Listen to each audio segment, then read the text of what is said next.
The clerk. The clerk will read the order of the day. Government Business Notice Number 3, standing in the name of Mr Yan to present the Fiscal Integrity and Transparency Amendment Bill 2025, Serial 15. Minister. Thank you, Madam Speaker. And Madam Speaker, I present a bill titled Fiscal Integrity and Transparency Amendment Bill 2025, Serial 15, and table a copy of the explanatory statement. Madam Speaker, I move the bill be read a first time. Madam Speaker, I present a bill entitled the Fiscal Integrity and Transparency Amendment Bill 2025, and I have tabled a copy of the explanatory statement. The bill enacts legislation to repeal the limit on borrowing, commonly referred to as the debt ceiling. The debt ceiling was introduced by the former Territory Government as part of the 2021 budget and came into effect from the 1st of July 2021. It requires the Territory Government to ensure that assessable borrowings, total borrowings excluding leases, remain under $15 billion in the current year, the budget year, and across the forward estimates. That is the budget year plus 3 subsequent years. The Territory is the only Australian jurisdiction with a legislated debt ceiling. The Department of Treasury and Finance maintains medium-term projections for its key fiscal indicators, including assessable borrowings, to support strategic fiscal planning and risk management. Based on current projections, Madam Speaker, maintaining accessible borrowings within the $15 billion limit would require a level of austerity and increases in own source, taxation and royalties that would have significant negative impacts on the Territory economy. Madam Speaker, the impending breach of the debt ceiling is largely the result of decisions taken by the former government, including adding around $2 billion to accessible borrowings between 2020-21 and 23-24 through sustained fiscal balance deficits, underestimating the cost of key projects and ICT upgrades, which will require significant additional funding injections to be delivered as scoped. Madam Speaker, approving a record level of items on the Capital Works program without a corresponding increase in Capital Works cash funding was also responsible for these increases in debt. This, of course, leading to escalating levels of revoted projects and acute funding pressures, and approved time-limited funding for services that will be challenging to discontinue at the cessation of funding, including in health, courts, corrections and other public safety initiatives. The former government's decision to significantly increase funding to police without commensurate funding increases for downstream justice services, including courts and corrections, has created further pressures on the budget that may make operating within the former government's debt ceiling untenable. Given the inherited fiscal position and challenges, Madam Speaker, we have taken the difficult but necessary decision to repeal the debt ceiling. This will provide increased flexibility for government to progress budget repair and contain expenditure growth over the medium term without constraining government's ability to deal with immediate expenditure pressures and expiry of time-limited funding for key services. It will also enable this government to focus its efforts on growing revenue and enhancing the effectiveness of government spending. To this end, Madam Speaker, the bill amends the schedule to the Fiscal Integrity and Transparency Act of 2001 to repeal the borrowing limit amount and remove any related clauses. Madam Speaker, the bill also repeals Section 3 of the Fiscal Integrity and Transparency Act 2001, which is a spent provision relating to a special exception for the year of 2020. Madam Speaker, I'm pleased to commend this bill to the honourable members, and I've tabled a copy of the explanatory statement. The question is that the bill be read a first time. Those of that opinion say aye. To the contrary, no. I think the ayes have it. The clerk. A bill for an act to amend the Fiscal Integrity and Transparency Act 2001. Minister. Madam Speaker, I move that the second reading of the bill be made an order of the day for the first Assembly meeting after 28 days have elapsed.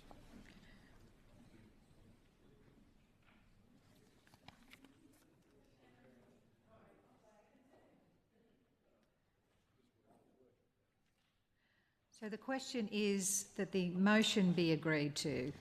Those of that opinion say aye. To the contrary, no. I think the ayes have it. Division? So division supported? Please stand. Both of you? You're meant to stand, aren't you? Yeah. 2 people stand.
The result of the division is 17 ayes and 6 noes. The ayes have it. Are there any speakers? Member for Johnston. I move that this bill be referred to the Scrutiny Committee. Is this the right time to do that, Madam Speaker? Okay, so it is the right time, but in order to do that, you need to amend the motion. So I move that the motion be amended by deleting, inserting in the motion that the bill be referred to the Legislative Scrutiny Committee. would you like to continue talking? You've made... Oh, I've got 5 minutes. Yes, I think with a bill of this nature that's going to the heart of what the CLP says they want to do in terms of rebuilding the territory economy, which is what's important to all of us, we need to make sure that we're doing it in a way that is properly informed. There's a proper chance for input and consultation from the people that it's going to affect, all stakeholders. The purpose of setting up the Scrutiny Committee was to enable good governance in the territory. That's what it's set up for. That's what we should be doing. That's what I have to say. Are there any other speakers on the amendment? Yes. Member for Nightcliff. Thank you, Madam Speaker. I would also like to see this go to a scrutiny committee. Just previously we saw the previous bill. I'm unsure what happened here, but we missed the opportunity for it to go to a scrutiny committee. I think the previous bill really needed to go to a scrutiny committee. We saw our hard-working corrections officers come in yesterday and they are deeply upset about the lack of consultation around that corrections bill. They've not been consulted with. The audacity of the CLP to say they're doing it for hard-working corrections officers when they haven't even consulted with them. That one really needed to go to a scrutiny committee. So I'm unsure of the process of how that got missed. So yes, I would also like this to go to a scrutiny committee. Thank you. Any other speakers? Treasurer. Thank you, Madam Speaker, and I thank the members for their input. But over the last 2 weeks, we've been very, very open and transparent about why we're repealing the debt ceiling. We've been out on the road speaking to Territorians, Darwin, Catherine, Tennant Creek and Alice Springs about the state of the budget and the position that we've been put in by the previous government. And there's been a number of people who have had the opportunity at that point in time to talk to us and talk about the debt ceiling. And this is also, Madam Speaker, a repeal, not a huge change or new legislation. This is a repeal of the debt ceiling that was put in place by the Labor government in 2021 after they were given ways to deal with the debt by the Langlet report, but hadn't chosen to done so, and the debt kept increasing. So to effectively cover themselves and try and make things look good, they put in a debt ceiling which was in effect, Madam Speaker, an absolute fallacy. They kept spending and kept blowing money and on that projection towards a debt ceiling. They didn't even actually consider indexing the debt ceiling based on that $15 million. So here we have a previous government that put in a debt ceiling that they didn't actually even care about. All they did was work towards hitting it and done everything that they possibly could to hide that fact from Territorians by not including ongoing funding for projects that were scheduled between 3, 4 and 5 years, and not including that ongoing funding into the forward projections, doing that specifically to hide the fact that they were going to hit and breach that debt ceiling. It's absolutely unconscionable, Madam Speaker, that the previous government did this to try and hide this fact from Territorians. And they managed to be able to push that breach of that debt cap out just beyond the forward estimates coming into this election. But they were going to be in exactly the same boat, Madam Speaker, if they had got back into government. They would have been here telling Territorians why they've breached the debt ceiling. And when you consider, Madam Speaker, that in just the last 18 months of the previous government, they increased our debt by $2 billion in 18 months. That's $2 billion. Where has that money gone and what have we seen for it? Well, some of the things we have seen, Madam Speaker, is that they were pouring money into projects that didn't benefit all Territorians. They were not putting money into critical infrastructure to support the people of the Territory, to support our health sector, to support our aged care and our mental health. They were throwing money at art galleries, playgrounds and absolutely everything else. They forgot about the majority of Territorians. So I thank the contribution for the members around an amendment, but I can tell you now, Madam Speaker, we won't be supporting the amendment. There's been plenty of transparency around the repeal of the debt ceiling, and I won't be supporting it going to the Scrutiny Committee. There's no other speakers. The question is the amendment be agreed to. Those of the opinion say aye. To the contrary, no. Aye. The noes have it. Division? Yep. Supported? Division?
The result of the division is 17 nays and 6 ayes. The nays have it.